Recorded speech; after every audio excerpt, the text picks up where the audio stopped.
ముందుగా వేదిక టీవీ ప్రేక్షకులకు స్వాగతం. వేదిక టీవీ చేపడుతున్న సర్వే ఏదైతే ఉందో ఇది కేవలం ప్రజల అభిప్రాయాలు మాత్రమే. వేదిక టీవీ అభిప్రాయం కాదు.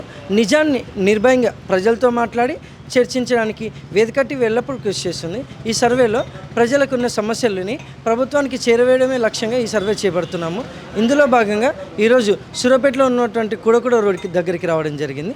మరి ఇక్కడ ఉన్నటువంటి ప్రజలతో మాట్లాడి కాంగ్రెస్ హయాంలో సీఎం రేవంత్ రెడ్డి గారి పాలన విధి విధానాలు ఏ విధంగా జరుగుతున్నాయి, మరి అలాగే రేవంత్ రెడ్డి గారు ప్రవేశపెట్టిన ఈ 6 గ్యారెంటీలు కానీ సంక్షేమ పథకాలు కానీ లబ్ధిదారులకు ఏ విధంగా లబ్ధి చేకూరుతున్నాయి, మరి గతంలో కేసీఆర్ గారి పాలన విధి విధానాలు ఏ విధంగా జరిగాయన్న విషయాలని వాళ్ళ అభిప్రాయం ద్వారా తెలుసుకునే ప్రయత్నం చేద్దాం. నమస్తే సార్. మీ పేరు సార్? వీరేశం. ఏం చేస్తుంటారు? సుప్రజ్ హాస్పిటల్ మెడికల్ షాప్లో. సీఎం రేవంత్ రెడ్డి గారి పాలనపై మీ అభిప్రాయం ఏంటి సార్? అంటే మాకు అది ఇప్పుడు బస్సుకు పర్వాలేదు, ఇక్కడ కరెంటుది పర్వాలేదు, అది గ్యాస్ది మాత్రం మాకు ఎక్కలేదు. 4-5 సార్లు మున్సిపాలిటీ పైకి పోయి వచ్చిన ఒకసారి పైన రిజెక్ట్ అయ్యి ప్రాబ్లం అయినాక ఇక ఎక్కదు అంటారు ఎవరైనా. మాకు ఎక్కక ఇక అట్నే అయిపోయింది. ఒక 4-5 సార్లు నింపినా కానీ గ్యాస్కి ఒక్కటే ఎక్కలేదు, లింకు కాలేదు, పైన ప్రాబ్లం అంటది. అది మరి అంతా ఓకే, అన్నీ ఓకే ఉన్నాయి. దానివల్ల అంటే ఇందిరం ఇల్లుకు ప్లేస్ ఉంటే ఓన్లీ ప్లేస్ ఉంటే పెట్టుకున్నాం కానీ మేము ప్రూఫ్లకి ఇయ్యలేదు. ఇక అది అట్లా ఆగిపోయింది. మరి 200 గజాలను మించిన స్థలాలకు ఉండవంటే మాదేమో 384 గజాల స్థలం వల్ల ఇక ఇయర్ అనుకొని మళ్ళీ అది ఓకే చేసుకోవాలి. మేము కాస్ట్ ఇన్కమ్ తీసుకోవాలంటే మా మిసెస్కి అలాంటివి లేవు. ఇక అదొకటి తీసేసినాం. గ్యాస్కు మాత్రం ఎంత కష్టపడిపోయి వచ్చినా ఎక్కలేదు మున్సిపాలిటీ చుట్టూ. అదొకటి అదే మేము గ్యాస్కి ఎక్కాలని పోయి వస్తున్నాం. ఇక పోయి ఆశవదులుకొని ఊరుకున్నా. పైన రిజెక్ట్ అయిందట. ప్రజాపాలన మీ మిసెస్ పేరు మీద పెట్టిర్రు, 6 గ్యారెంటీలు ఎవరి పేరు మీద పెట్టిర్రు అంటే లేడీస్ కన్నా మరి నీ పేరు మీద గ్యాస్ ఉందని వెళ్ళగొడుతుండ్రు. ఎవరి పేరు మీద ఉన్న ఎక్కాలంటే ఎక్కట్లే. అదే ప్రాబ్లం. 3-4 నెలల నుంచి రేషన్ కార్డు ఉంది కానీ అది ఎక్కట్లేదు. గ్యాస్ ఒక్కటే లింకు ఎక్కట్లేదు. వేరేదన్నీ అన్నీ ఓకే అయినాయి వాళ్ళు పెట్టి గ్యారెంటీలల్లో. ఇక ఇందులో మిల్లు కంటే మేమే అవి పెట్టుకోలే ప్రూఫ్లు. అంటే 200 గజాలకు మించిన స్థలంగా మాది అట్లా రాదని పెట్టుకున్నవే. కొద్దిగా ఇబ్బందే మరి ఎందుకనే వరకు ఊకున్నాం. అది వస్తుందో రాదో అంటే మిసెస్ అట్లా అభిప్రాయం. ఏరియా హాస్పిటల్ ఎదురుంగా ఉంది 384 గజాల జాగా, దానికే పెట్టుకున్నాం కానీ అవన్నీ ఇంక ఇవ్వలే ప్రూఫ్లు. మరి గతంలో కేసీఆర్ గారి పాలనపై మీ అభిప్రాయం? అప్పట్లో మాత్రం ఎక్కింది గ్యాస్కు, నా పేరు మీద ఎక్కింది. ఈసారి అయితే ఎక్కట్లేదు. నేను 4-5 సార్లు మనీ పోయినట్టే 500 అట్లా 3,000 4,000 పోయింది దాదాపు.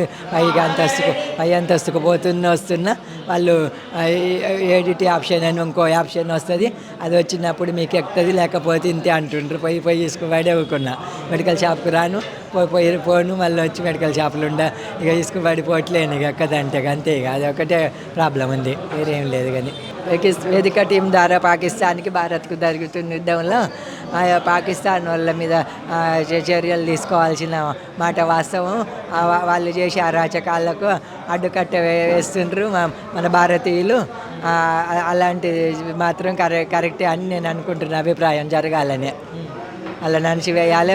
మన దాంట్లకు బార్డర్లకు రాకుండా వాళ్ళని అరికట్టడం మాత్రం న్యాయంగానే ఉంది. పోరాటం మంచిదే అని నా అభిప్రాయం. నమస్తే. మీ పేరు సార్? నాగరాజు. ఏం చేస్తుంటారు? నేను ముత్తూట్ హౌసింగ్ లోన్లో బ్రాంచ్ మేనేజర్ చేస్తాను. గ్రామం, మండలం ఎక్కడ? సూర్యాపేట. సీఎం రేవంత్ రెడ్డి గారి పాలనపై మీ అభిప్రాయం ఏంటి సార్? బాగలేదు. దేనికంటే ఇప్పుడు రెవెన్యూ పడిపోయింది తెలంగాణ, ప్లస్ ఏదైతే స్కీమ్స్ అన్నాడో ఏవి కూడా పూర్తిగా అమలు కావట్లేవు. సో అందుకే ఆయన పరిపాలన మీద ఇంకా కొంచెం ప్రజలు అనేది కొంచెం వ్యతిరేకత అనేది ఉంది. అది అమలు అవుతున్నాయి, పూర్తిగా అందరికీ అందుబాటులో అమలు కావట్లేదు. అది నామమాత్రపు అమలు అనేది జరుగుతుంది. అది అంటే బడ్జెట్ ప్రాబ్లం వల్ల. బడ్జెట్ ప్రాబ్లం అంటే ఇంతకుముందు కూడా సేమ్ అదే బడ్జెట్ ఉంది, ఇప్పుడు అదే బడ్జెట్ ఉంది. బట్ మనం ఏదైతే ప్రణాళిక ప్రకారం ముందుకెళ్తామో దాని ప్రకారం ఇన్కమ్ సోర్సింగ్ అనేది ఉంటాయి. బట్ ఆ సోర్సింగ్ వెతుకోకుండా ఇప్పుడు ఇక్కడ ఇంతే ఉంది, ఇది ఇంతే ఉంది, ఇప్పుడు నేను ఏం చేయలేను అన్నప్పుడు దిగిపోవాలి. నీ వల్ల కానప్పుడు దిగిపోవాలి. వేరే వాళ్ళకి ఛాన్స్ ఇవ్వాలి, వాళ్ళు చేస్తారు కదా. నీ వల్ల కాదన్నప్పుడు నువ్వు చేయలేనప్పుడు తప్పుకుంటే మంచిది. 100%. మరి గతంలో కేసీఆర్ గారి పాలనపై మీ అభిప్రాయం ఏంటి సార్? ఫస్ట్ టర్మ్ పరిపాలన అనేది 100% అందరూ మెచ్చుకున్నారు. సెకండ్ టర్మ్ పరిపాలనకు వచ్చేసరికి ఏదైతే కొన్ని నియంత్రణ ధోరణి నిర్ణయాల వల్ల కేసీఆర్ గారిని పక్కకు పెట్టడం జరిగింది.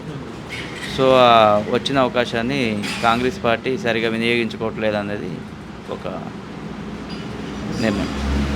అది ఇప్పుడు ఈరోజు ఏదైతే గత కొన్ని దినాల నుంచి మనకు భారతదేశానికి పాకిస్తాన్కి మధ్య ఏ అయితే ఉద్రిక్తల పరిస్థితులు ఉన్నాయో దాని దృష్ట్యా నేను ఈరోజు ఒక సందేశం ఇవ్వాలని అనుకుంటున్నాను ఈ వేదిక టీవీ ద్వారా.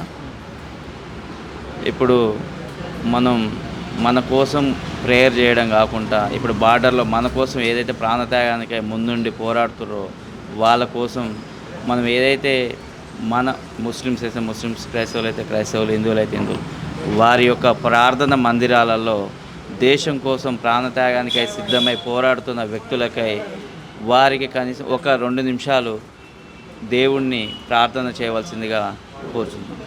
ఇది నేను ఇచ్చే సందేశం వేదిక టీవీ ద్వారా ఆల్ ఇండియన్స్కి. Thank you sir. వెల్కమ్.